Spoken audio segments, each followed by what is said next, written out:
Buenas noches, bienvenidos a Entrevistas CMI, espacio de nuestro director Yamid Amad. Hoy en Colombia se registra sequía en varios afluentes del país. Exactamente, la compañía XM informó que la capacidad de los embalses se redujo a un 57% debido al fenómeno del Niño. Nuestra invitada de esta noche es la ministra de Ambiente, Susana Muhammad. Ministra, buenas noches y bienvenida. Buenas noches, muchísimas gracias por este espacio. Ministra, ¿cuál es la situación actual de los afluentes, ríos y embalses del país debido al fenómeno del Niño en el país? Bueno, hay más o menos entre 70 y 150 municipios que empiezan ya a sufrir posible desabastecimiento y en donde los caudales de los ríos, sobre todo la cuenca Magdalena-Cauca, ha empezado también a bajar de forma importante su nivel.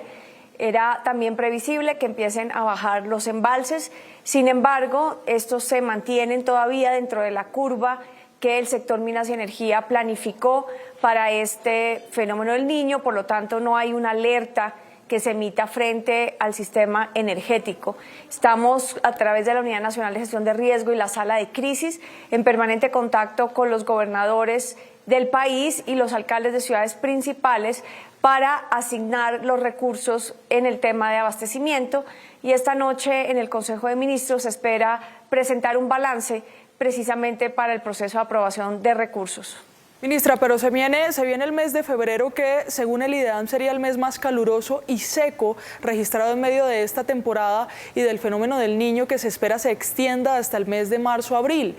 Entre tanto, ¿no les preocupa, por supuesto, que ya la capacidad de los embalses de Colombia vaya en un 57%? Mire, esto tiene un proceso de modelación. Aquí no estamos improvisando, el sector de minas y energía, el sector energético, tiene unos procesos técnicos de modelación en donde, con base en la información del IDEAM, se definió qué significaban las temperaturas que venían, qué significaban las siguientes semanas de fenómeno del Niño, y se fue modelando una curva de descenso de los embalses.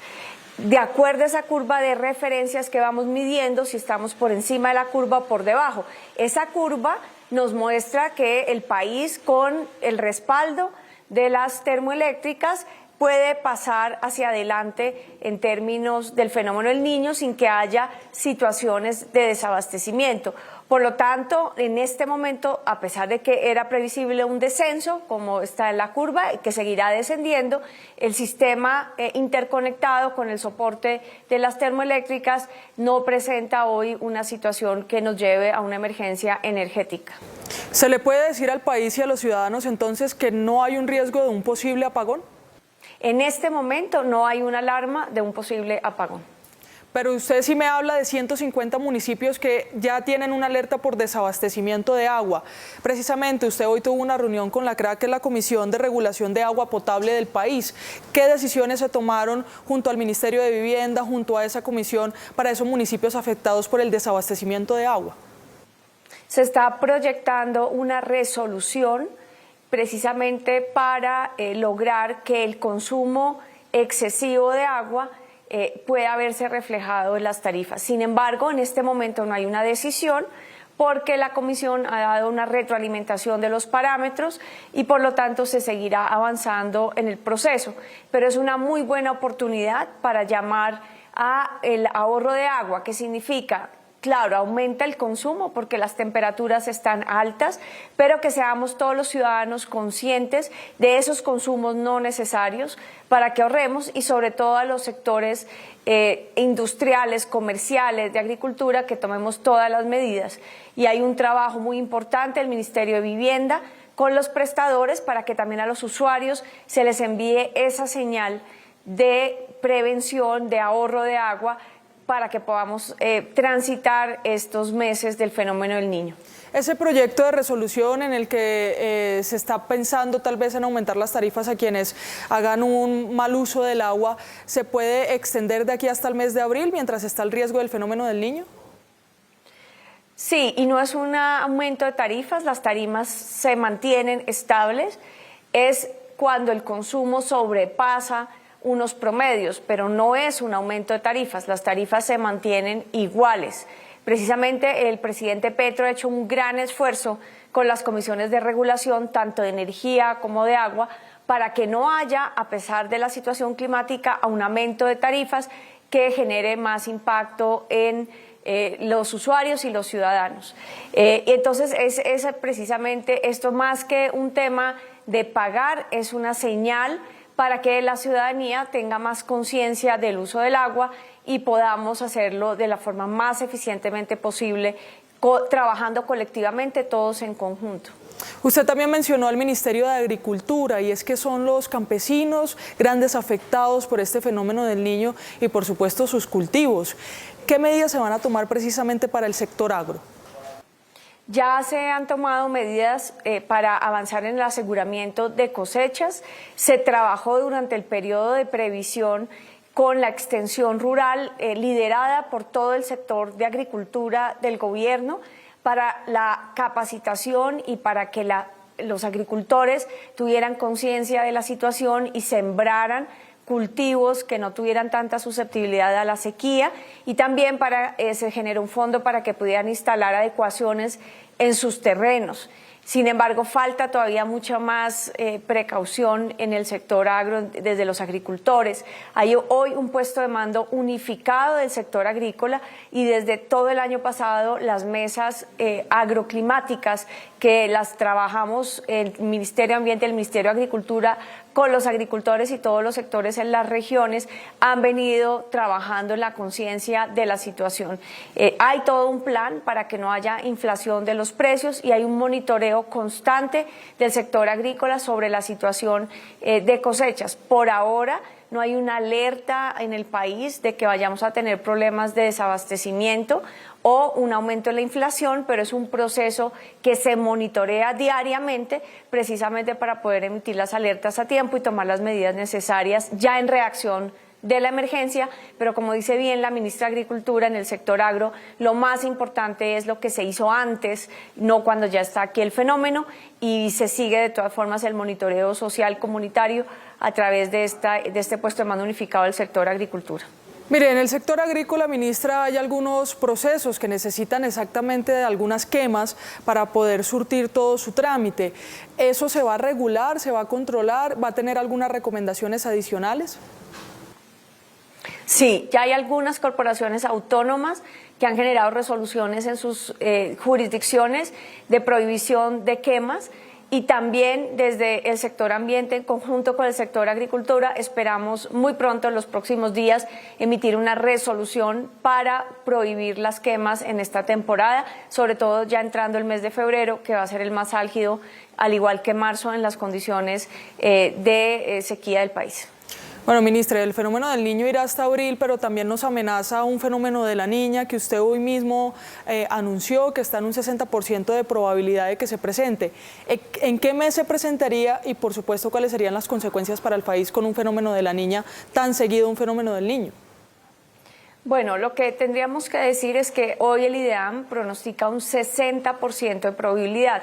Estas probabilidades se tienen que ir actualizando, pero ya un 60% muestra que hay una alerta, y esto correspondería al periodo de más lluvia del país en el segundo semestre del año, que va más o menos de octubre a diciembre, iniciando en algunas regiones la transición desde septiembre. Lo más importante, y lo estamos hablando con los gobernadores, y también entra a jugar un papel importante que se pondrá hoy de manifiesto en el Consejo de Ministros, el Fondo de Adaptación, es que se inicien algunas obras de adecuación en esta temporada seca que permita una mejor preparación. Y también es empezar a entender cuáles son las infraestructuras y los riesgos y dónde estarían más presentes en caso de que esto se genere. También ya desde las comisiones de regulación se está viendo las dos situaciones. Claro, ¿esto qué genera? Pues genera un mayor estrés financiero para el país, un mayor estrés territorial y la posibilidad de que muchas comunidades tengan una doble vulnerabilidad, queden muy vulnerables después de este fenómeno del Niño y no tengan el suficiente tiempo de recuperación para lo que viene de fenómeno de la Niña. Estas son las realidades de lo que llamamos la crisis climática, y como sociedad conjuntamente tenemos que aprender a ir creando las capacidades que nos permitan ir afrontando cada vez dinámicas más extremas del clima. Cuando usted habla de una preparación para posibles vulnerabilidades de algunas poblaciones, se está refiriendo específicamente a deslizamientos de tierra como el que se presentó en Chocó por las múltiples precipitaciones, lluvias que se van a registrar con el fenómeno de la Niña tan seguido a un cierre de sequía y de altas temperaturas como se están presentando en el fenómeno del Niño, ¿sí? En todo sentido, ese tipo de afectaciones, pero también las amenazas en temas económicos y de seguridad alimentaria, las situaciones como quedan los acueductos, que en fenómeno de Niña también son altamente afectados porque el aumento de agua y de caudales puede llevar a inhabilitar algunos acueductos por la sedimentación. Entonces hay un conglomerado de riesgos que cuando las poblaciones ya han pasado por una crisis y quedan vulnerables, ahora viene otra crisis y con poco tiempo para precisamente recuperarse de una cuando viene la otra. El tema del sistema de salud también se tiene que mirar. Entonces es una situación territorial compleja que lo que nos llama, y yo aprovecho este momento en donde la ciudadanía está alerta, está pendiente, está conectada con la situación ambiental del país, a que este es un trabajo permanente, no es solo un trabajo de la crisis, que la restauración de las cuencas es permanente, pero que cada vez tenemos más retos con estas situaciones del clima y la conciencia de los territorios en los que vivimos, las amenazas que enfrentamos y todos, instituciones, sector privado, pero también las capacidades sociales, cómo vamos generando más fortalezas para enfrentar estos cambios. Ministra, ustedes solicitaron una ayuda internacional debido a las emergencias que se han presentado en el país. ¿Esas ayudas internacionales podrían también aportar a lo que se viene después de septiembre? Sí, en general tenemos que seguir haciendo análisis de capacidades y necesidad de adicionar capacidades. En este momento estamos concentrados en dos carriles. El primer carril es el carril de atender la emergencia actual con base en los recursos que se planificaron y con el decreto que firmó el presidente de Desastre Nacional, poder poner los recursos necesarios sobre la mesa para que podamos ir avanzando, pero simultáneamente también en entender cuáles son las capacidades y vulnerabilidades que tenemos que ir trabajando de una vez en el territorio para su adaptación. En esto seguramente la experiencia de la comunidad internacional es una crisis que estamos viviendo a nivel mundial y esa conexión y esos mecanismos cada vez más permanentes por la necesidad de solidaridad internacional también se van fortaleciendo los protocolos y los canales para poder tener esta perspectiva de ayuda internacional de inmediato. Ministra, pero las lluvias tal vez no ayudarían a restaurar o reforestar parte de los bosques y páramos afectados. Le preguntaba, ministra, si tal vez la llegada o la transición hacia un fenómeno de la Niña podría ayudar a la restauración o reforestación de los bosques y páramos afectados por los incendios que se han registrado en los últimos días. Bueno, son procesos complejos. Yo aprovecho la pregunta para hacer una alerta a nivel nacional. Este no es el momento para ir a restaurar ecológicamente los ecosistemas que han sido afectados por los incendios. Este momento es todavía un momento de sequía, es un momento donde no hay agua, es un momento en donde todavía se pueden generar más eventos de incendios y lo que necesitamos es dejar descansar el suelo, dejar descansar la tierra, permitir que también las semillas que se mantienen en el territorio tengan un espacio para cuando lleguen las lluvias puedan germinar y que a toda la ciudadanía interesada, que eso sí es muy conmovedor, el sentimiento de la ciudadanía, de las organizaciones sociales, de los campesinos, de la gente que ama ese territorio y que lo ha visto afectado y lo quiere recuperar, que esa energía la invirtamos ahora en estos 2 meses en la planificación de cómo restaurar esos ecosistemas, que lo hagamos de la mano de las autoridades ambientales y del Sistema Nacional Ambiental. También un llamado a los alcaldes, a los gobernadores, para que no salgamos ahorita en una especie de competencia de quién empieza a restaurar primero, que lo hagamos bien como país, que nos empecemos definitivamente a preparar para que empecemos esa restauración que puede ser pasiva, que significa dejar el terreno quieto, asegurarlo para que él mismo pueda empezar a recuperarse, o activa, ayudando con restauración ecológica, que lo hagamos cuando vengan las lluvias, que sería lo lógico para que esa restauración tenga más posibilidades de avanzar. Ahora, con el fenómeno de la Niña pueden pasar muchas cosas. puede haber también desbordamiento de ríos que haga que esa restauración que apenas inicia no se sostenga. Definitivamente más agua genera más regeneración, pero eso sería una respuesta muy general en condiciones geográficas muy diversas en el país, por lo menos en el Caribe nos ayudaría mucho a los procesos de restauración ecológica, pero también depende de las dinámicas hídricas y de la capacidad de regulación de los cauces. Esto significa que los ríos puedan transitar por sus cauces, pero lo que hemos visto es que por la afectación que le hemos hecho a las cuencas, hoy hay muy poca regulación, o sea, o cuando hay mucha sequía, los cauces se secan muy rápidamente, o cuando hay demasiada agua, simplemente se desbordan y tenemos entonces hay problemas también de sostener restauración. Nada es blanco y negro y por lo tanto la recomendación en realidad es estudiar muy bien los territorios, escuchar la naturaleza, trabajar con la experiencia científica y del conocimiento ancestral y social de las comunidades y tener un plan concertado entre todos para que esa restauración realmente no sea plata perdida. Claro, ministra, y es que no solo la flora ha sido afectada por los incendios forestales, también la fauna que está en esos bosques y en esos páramos.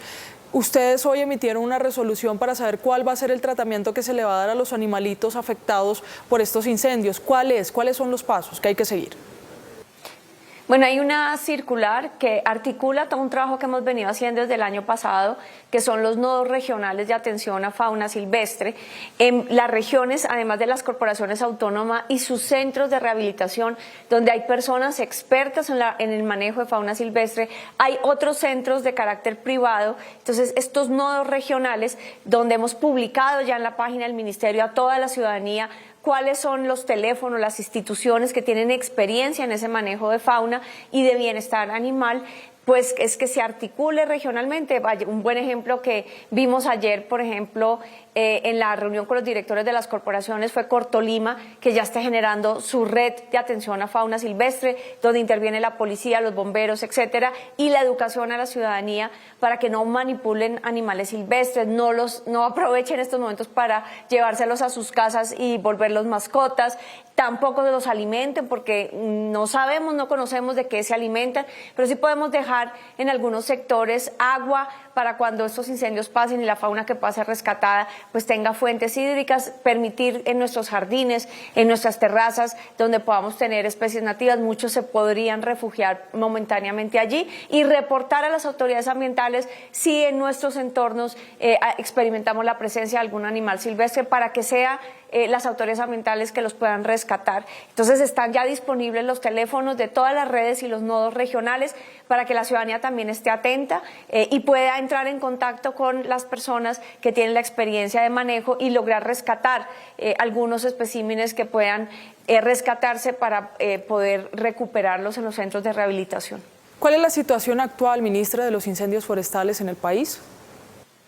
En este momento tenemos 10 incendios activos en el país. Los más sensibles ambientalmente sigue siendo el incendio del Cocuy, el incendio en la Sierra Nevada de Santa Marta, la preocupación de Boyacá, que se mantiene entre 4 y 6 incendios activos permanentemente. Es una región que ha sido muy modificada ambientalmente y ahora sufre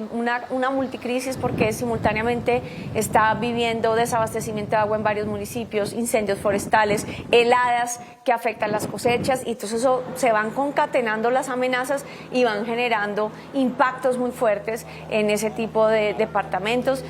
Fíjese que donde hoy más nos afecta la sequía en abastecimiento es precisamente los municipios donde hay más deforestación. Por eso acá trabajar con la naturaleza en el mediano plazo nos va a ayudar a mejorar esta resiliencia a la crisis climática y tenemos que generar estas redes de solidaridad. En este momento todos los incendios tienen la atención que necesitan por parte de cuerpos de bomberos, con los puestos de mando unificado de las gobernaciones y alcaldías. Los alcaldes también se han puesto al frente y con la ayuda del Ejército Nacional, la Policía Nacional, han habido en promedio más de 3.800 personas disponibles en la atención, el trabajo magnífico de los bomberos de Colombia que hoy se reunieron con el ministro del Interior y tienen un plan conjunto de fortalecimiento y que podemos todos con Defensa Civil también avanzar en esta operación, pero nos hemos mantenido desde que inició la semana entre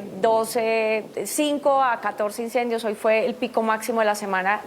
cuando empezamos con 14 incendios en la mañana, pero en este momento ya el trabajo de todos ha llevado un control a 10 incendios. Pero lo más sorprendente es que, claro, la amenaza está allí, la amenaza está prácticamente en el 90% de los municipios del país, con 585 municipios en alerta roja por incendios, o sea, en donde la vegetación está muy seca, no ha llovido y cualquier cosa puede prender un incendio. Y sin embargo, cuando empezamos a ver las causas de estos incendios, vemos que hay muchos que se podrían haber prevenido, y por eso llamamos a 3 palabras claves para que trabajemos todos de forma unida en los territorios: prevención, prevención, prevención. Llamado a los alcaldes y gobernadores con fuerza pública a asegurar áreas que pueden ser susceptibles, a hacer jornadas de limpieza donde la ciudadanía pueda participar, a revisar las empresas públicas de energía, los cables de la red intermedia, si sí se hicieron los mantenimientos para que no estén en contacto con la vegetación. Los incendios de Sopó han sido generados de acuerdo a las autoridades locales por esa situación de falta de mantenimiento. El incendio de Bogotá por una botella que se abandonó, por habitantes que están en reservas ambientales y de pronto dejan una fogata. La prevención es nuestro mejor aliado. Tenemos también el problema de las quemas culturales de comunidades indígenas y de comunidades campesinas que se están trabajando a través del Ministerio del Interior y Agricultura para que en este momento restringamos estas actividades por la amenaza que hay sobre el país. Ministra, incluso por esa misma amenaza ustedes están pensando en seguir cerrando parques para evitar más incendios. Sí, esperamos hoy expedir la resolución de cierre de parques nacionales. Varias corporaciones autónomas ya cerraron varias reservas ambientales que tienen ecoturismo en lógica de prevención, tanto por la seguridad de las personas que vienen a visitar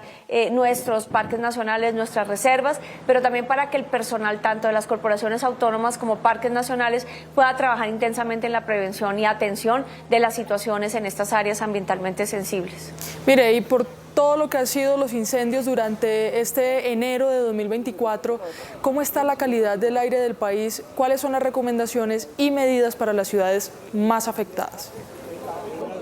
Esto tiene que ver con nuestros sistemas de monitoreo de calidad del aire en el Sistema Nacional Ambiental. Ayer estuvimos reunidos con todos los directores de corporaciones y acordamos generar la red de calidad del aire para ir apoyándonos mutuamente en las modelaciones de la situación. Obviamente esto tiene un mayor impacto en las grandes ciudades, pero también en poblaciones rurales que pueden sufrir momentáneamente el impacto de un incendio. Las medidas deben llevar a que las alertas se generen para que los ciudadanos puedan tomar medidas y las autoridades de salud con respecto a la protección de personas vulnerables, sobre todo niños en colegios y también personas mayores, y que podamos también darle a conocer la situación a la ciudadanía para que haya una autorregulación, por ejemplo, en esos momentos donde la calidad del aire se afecta, no hacer ejercicio al aire libre y otras medidas que se pueden tomar